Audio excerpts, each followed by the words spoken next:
Broken Promises. The rain hammered against the floor-to-ceiling windows of the downtown Seattle penthouse as Marcus Thorne shrugged off his wet coat, letting it fall carelessly onto the marble floor. His reflection in the darkened glass showed a man in his prime. Sharp jawline, tailored suit, the kind of confidence that came from building a career out of nothing. At 32, he had designed some of the most celebrated buildings in the Pacific Northwest, each structure a testament to his vision and refusal to compromise. But tonight, the success felt hollow. Nina Reeves stood in the hallway between the kitchen and living room, her auburn hair pulled back in a messy ponytail, wearing one of his old university sweatshirts that hung loosely on her frame. She wasn't crying. That somehow made it worse. Her hazel eyes simply watched him, waiting, as if she already knew what was coming. Marcus had rehearsed this conversation during the entire drive home from the office, but now the words felt jagged in his throat. He found a receipt 2 days ago, tucked in the pocket of her jacket. Dinner at an expensive restaurant he'd never taken her to. The date coincided with a night she'd said she was working late at the gallery where she curated art exhibits. He hadn't asked her about it, hadn't given her a chance to explain. Instead, he'd let his mind fill in the blanks, construct a narrative of deception that fit perfectly with his deepest fear, that someone would get close enough to hurt him. "I know you've been lying to me," Marcus said, his voice flat and controlled. Years of presenting to hostile clients had taught him how to mask emotion. "I found the receipt, Nina. Antonio's. The night you said you were working." Nina's face shifted through several expressions. Confusion, then recognition, then something that looked like exhaustion. She opened her mouth to speak, but he held up a hand. "I don't want excuses," he continued, turning away from her to pour himself a drink he didn't actually want. "I've seen this before. My father did this to my mother for years. I told myself I'd never be that person, the one who ignores the signs." "Marcus, if you would just listen." Nina took a step toward him, her voice shaking slightly. "I trusted you. That was my mistake." The silence that followed felt dense enough to suffocate him. Nina stood there for what felt like an eternity, her hands trembling at her sides. Then, without another word, she walked to the bedroom. Marcus heard drawers opening, the sound of a suitcase being unzipped. He stayed rooted in place, staring into his glass of whiskey, telling himself this was necessary, this was self-preservation. When she emerged 15 minutes later, she had changed into jeans and a jacket, her small carry-on bag trailing behind her. She stopped in front of him one last time, close enough that he could smell the lavender scent of her shampoo, see the unshed tears gathering at the corners of her eyes. "That dinner was a surprise party for your birthday next month. Your sister Jenna helped me plan it. She made the reservation under her name because she knows the owner. I was going to tell you tonight, but I guess it doesn't matter now what the truth is. You've already decided who I am." Marcus felt something crack inside his chest, but his pride wouldn't let him take it back, wouldn't let him ask questions or apologize. Instead, he stood silent as she pulled her bag toward the door. "I loved you enough to build a life with you," Nina whispered, her hand on the doorknob. "I just wish you'd loved me enough to ask before destroying it."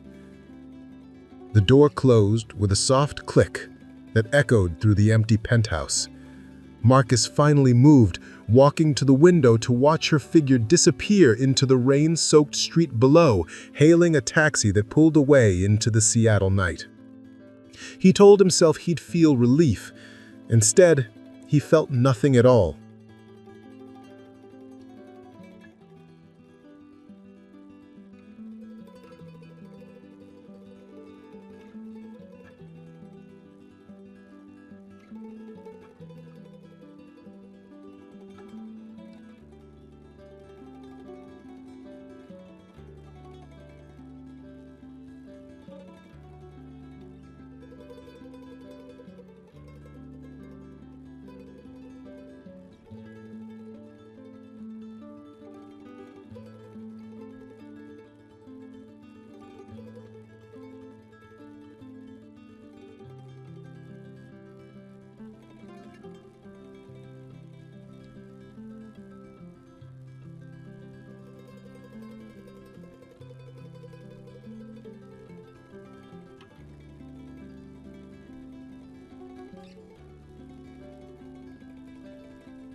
The Reckoning.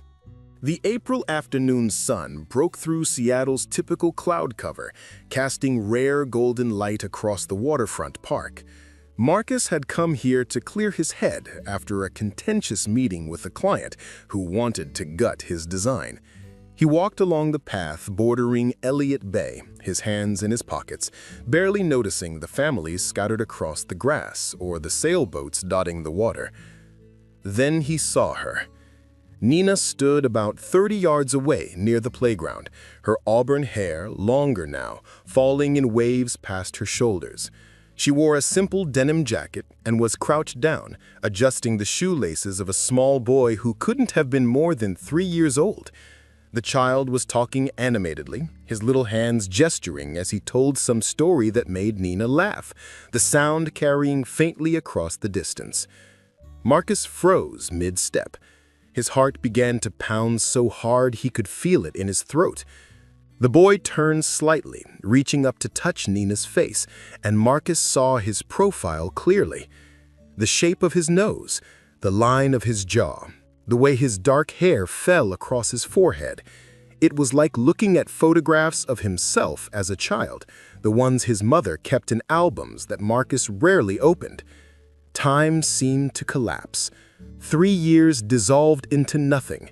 Every certainty Marcus had built crumbled in the space between one heartbeat and the next. He had a son. The realization didn't come gently. It struck him like a physical blow, stealing his breath. Nina straightened up, taking the boy's hand, and they started walking toward the swings. She hadn't seen Marcus yet. He stood paralyzed, watching this life that had existed without him, this child who shared his blood, but not his name.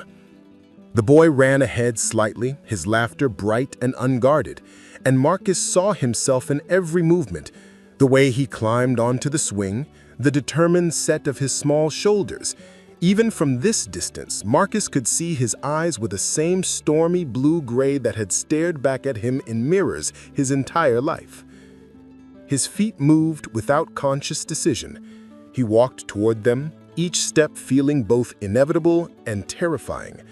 Nina was pushing the boy on the swing, her face soft with contentment Marcus had never been able to give her, when she glanced up and saw him approaching. Everything about her changed instantly. Her body tensed, her hand tightened protectively on the swing chain. The warmth drained from her expression, replaced with a careful blankness that hurt more than anger would have. Marcus. His name came out flat, neither welcoming nor hostile, just acknowledgement. Marcus. Nina. He stopped several feet away, acutely aware that he was intruding. I was just walking and I saw you. The boy looked between them with curious eyes, those eyes that were mirrors of Marcus's own. Up close, the resemblance was even more striking. The same stubborn chin, the line of his jaw, the way his dark hair fell across his forehead. It was like looking at photographs of himself as a child, the ones his mother kept in albums that Marcus rarely opened. "Hiya, Mama," the boy called out, seeming to decide Marcus wasn't interesting enough to interrupt his swinging. "Oliver, we need to go soon," Nina said gently, though she didn't slow the swing. She looked back at Marcus, her jaw set. "What do you want?" The question was simple, but the answer felt impossible. What did he want? To explain? To apologize? To demand why she'd never told him? The words tangled in his throat. "Is he mine?" Marcus asked, though he already knew the answer with absolute certainty. Nina's eyes flashed with something dangerous. "He's mine," she corrected sharply. "I'm his mother. I've been his mother every single day for 3 years, 4 months, and 16 days. Every fever, every nightmare, every milestone." She paused, her voice dropping. "You gave up any claim to him the night you threw me out without letting me speak." The words landed like stones, each one deserved. Marcus felt his carefully constructed world continuing to crumble. "I was wrong," he said, the admission scraping out of him. "About that night, about everything. Jenna told me later about the party, about—" "Oh, so you know you destroyed us over nothing?" Nina's laugh was bitter. "That makes it so much better, Marcus, really." Oliver had stopped swinging and was watching them now, with the child's intuitive sense that something important was happening. He slid off the seat and walked to Nina, wrapping his arms around her leg. Marcus crouched down slowly, bringing himself to the boy's eye level. "Hi," he said softly. "I'm Marcus. What's your name?" The child studied him with unsettling intensity. "I'm Oliver Thomas Reeves. I'm 3.5, almost 4. "That's a good, strong name," Marcus said, his voice catching. Thomas had been his grandfather's name, something he'd mentioned to Nina once during a late-night conversation about family. She'd remembered. Even after everything, she'd given their son that connection. "Oliver, go play on the slide for a minute," Nina said gently. The boy hesitated, then ran off toward the playground equipment, looking back once to make sure his mother was still watching. Nina turned to Marcus, her arms crossed defensively. "You don't get to do this. You don't get to just appear and suddenly want to be involved." "I know," Marcus stood, running a hand through his hair. "I know I don't deserve anything from you. But Nina, I didn't know. If I had known you were pregnant, you would have had what? Accused me of trapping you? Demanded proof? You didn't trust me enough to ask about a dinner reservation, Marcus. Why would you have trusted me about something that actually mattered?" He had no answer to that. She was right. He'd been so locked in his own fear and damage that he'd destroyed the best thing in his life before it even had a chance. "I want to know him," Marcus said finally. "I want to be part of his life, if you'll allow it." Nina was quiet for a long moment, watching Oliver climb the ladder to the slide. "He asks about his father sometimes," she said quietly. "I've told him the truth in ways a child can understand, that his father and I couldn't stay together, but that it wasn't his fault, that he's loved." "I do," Marcus said urgently. "Love him. I know I have no right to say that about someone I just met, but you don't know him, Marcus. Love isn't instant. It's built. It's showing up every single day. It's 3 a.m. vomiting, and terrible twos, and reading the same book 40 times until you have it memorized." Her eyes met his steadily. "It's everything you haven't done." The truth of it cut deep, but Marcus nodded. "Then let me start. Let me show up. Let me build it." Nina looked at him for what felt like an eternity. She could see her weighing every possible outcome, every risk to the life she'd built for her son. "1 afternoon a week," she finally said, "supervised, at my apartment. You don't make promises you can't keep, and you don't disappear if this gets hard or inconvenient, because if you hurt him the way you hurt me, I will make sure you regret it." "I understand," Marcus said, relief flooding through him. "When?" "Saturday, 2 o'clock. I live on Capitol Hill now, Belmont Avenue." She rattled off the address. "Don't be late. And Marcus." She waited until he met her eyes. "He likes dinosaurs and construction vehicles. He's allergic to strawberries. His favorite color changes daily.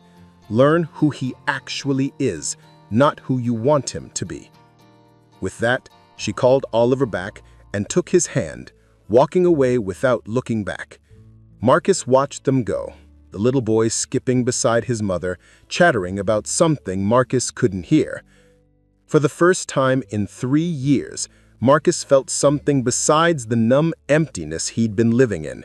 It was terror and hope tangled together, the weight of everything he'd lost and the fragile possibility that he might earn a fraction of it back.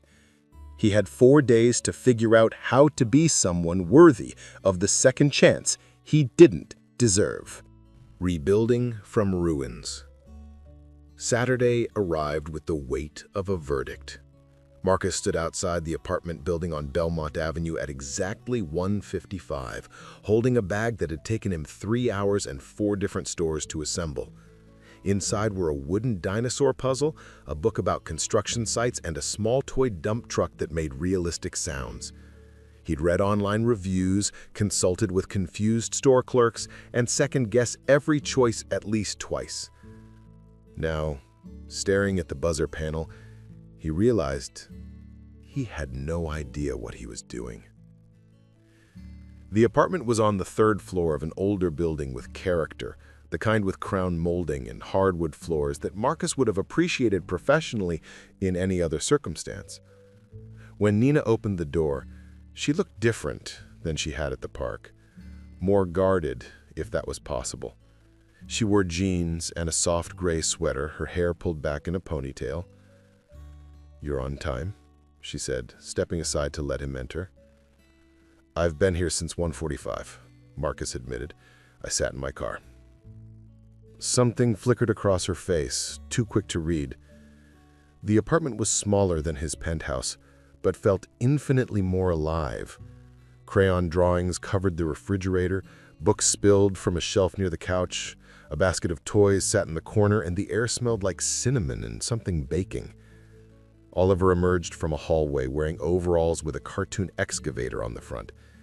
He stopped when he saw Marcus, his thumb moving toward his mouth before he caught himself. "Hi, Oliver," Marcus said, crouching down to the boy's level like he had at the park. "I brought you some things. Would you like to see?" The boy looked at Nina first, seeking permission. She nodded slightly, and Oliver approached with cautious steps. Marcus opened the bag and pulled out the dinosaur puzzle first.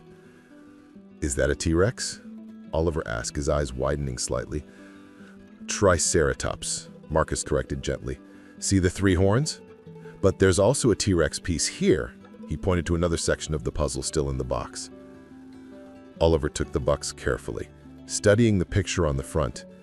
Then he looked up at Marcus with those unnervingly familiar eyes. "Do you like dinosaurs?" "I'm learning to," Marcus said honestly. "What's your favorite?" "Brachiosaurus, because they're tall and they eat plants and they're nice."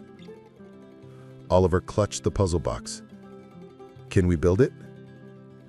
They settled on the living room floor, Nina watching from the couch with a mug of tea cradled in her hands. Marcus had never assembled a children's puzzle before, and it showed. His architect's hands, trained for precision drafting, fumbled with the chunky wooden pieces. Oliver, meanwhile, seemed to have an intuitive understanding of where everything belonged. "No, that one goes here," Oliver said patiently, moving a piece Marcus had placed incorrectly. "See? The tail connects." "You're right," Marcus said. "You're really good at this." "Mama and I do puzzles lots," Oliver said, fitting another piece into place. "She says they help my brain grow." Marcus glanced at Nina, who was watching them with an expression he couldn't quite decipher.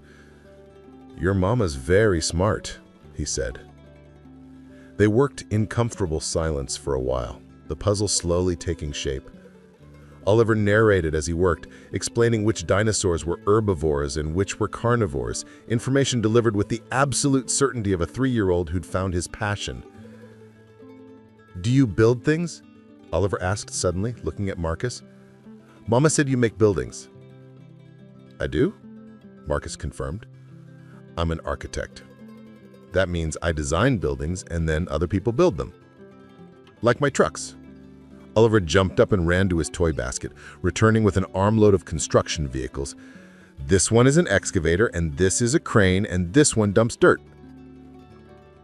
For the next hour, Marcus found himself on the floor constructing an elaborate work site with blocks and toy vehicles, while Oliver directed operations with the seriousness of a foreman.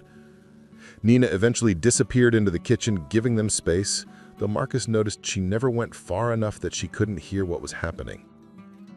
"Time for snack," Nina called out. Oliver immediately abandoned the construction site and scrambled toward the kitchen table. "You can stay if you want," though her tone suggested it wasn't exactly an invitation born of warmth. "It's just apple slices and crackers." They sat at the small kitchen table, Oliver between them, chattering about his preschool and his best friend Joshua and the caterpillar they'd found on the playground that week. Marcus mostly listened, marveling at how much personality existed in such a small person. Oliver had Nina's expressiveness, her way of telling stories with her whole body, but Marcus recognized his own intensity in how the boy focused when something interested him. When the snack was finished, Oliver looked at Marcus hopefully. "Will you read me a story?" Mom always reads before quiet time. Marcus's throat tightened. I'd like that very much. They settled on the couch, Oliver pressed against Marcus's side with the construction book open on their laps. Marcus read about excavators and bulldozers, stumbling slightly over the technical terms, while Oliver pointed at the pictures and asked questions. Halfway through, the boy's weight grew heavier, his questions less frequent. By the last page, Oliver was asleep, his head resting against Marcus's arm, his small body completely trusting in a way that made Marcus's chest ache. "He fights naps now," Nina said softly from the doorway. "But you tired him out." She moved closer, carefully lifting Oliver into her arms. He stirred slightly, but didn't wake as she carried him down the hallway. Marcus stood awkwardly in the living room, unsure whether he should leave or wait. When Nina returned, she looked tired in a way that had nothing to do with physical exhaustion. "He liked you," she said simply. "That's good. It makes this easier." "And what about you?" Marcus asked. Is there any possibility that someday—" "Don't." Nina held up a hand. "This isn't about us, Marcus. There is no us. There's only Oliver, and what's best for him." "I know. I'm sorry, I shouldn't have—" "You destroyed me," Nina said, her voice shaking slightly. "Do you understand that? I was so in love with you that I would have followed you anywhere, built any life you wanted. And you threw it away over a misunderstanding you were too proud to clarify. Then I was pregnant and alone and terrified, and you were just gone, like you'd never mattered at all." "You did matter," Marcus said desperately. "You do matter. I was wrong, Nina. I was damaged and scared, and I sabotaged the best thing in my life because I didn't know how to trust it." "That's not good enough," she said flatly. "Being damaged doesn't excuse what you did. And I'm not here to heal you or absolve you. I'm here to make sure my son has a father, if you can actually be one." The truth of it settled over Marcus like a verdict. She was right. This wasn't about redemption or second chances or romance.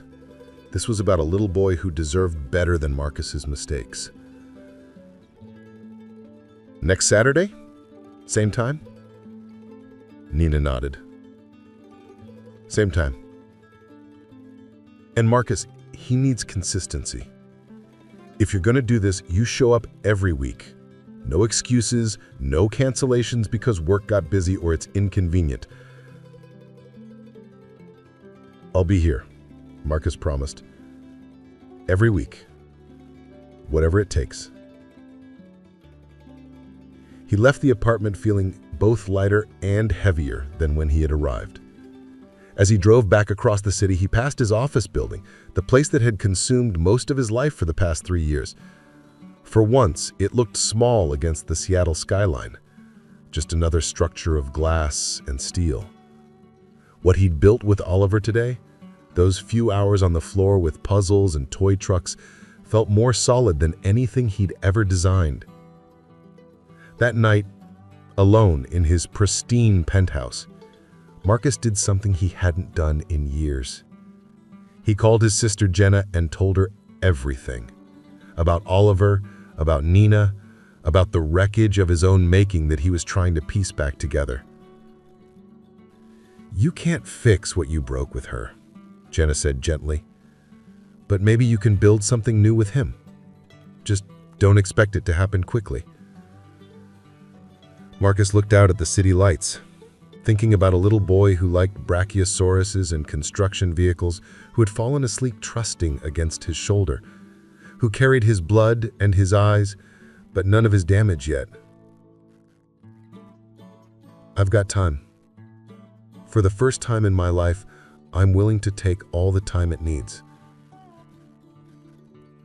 Over the following months, Saturday afternoons became sacred. Marcus showed up at 1:55 every week, rain or shine. He learned that Oliver's favorite food was macaroni and cheese, but only the kind Nina made, never from a box. He discovered that the boy had nightmares sometimes about monsters in the closet, and that singing ridiculous made-up songs was the only thing that helped. He memorized which dinosaur was which, could assemble the wooden puzzle with his eyes closed,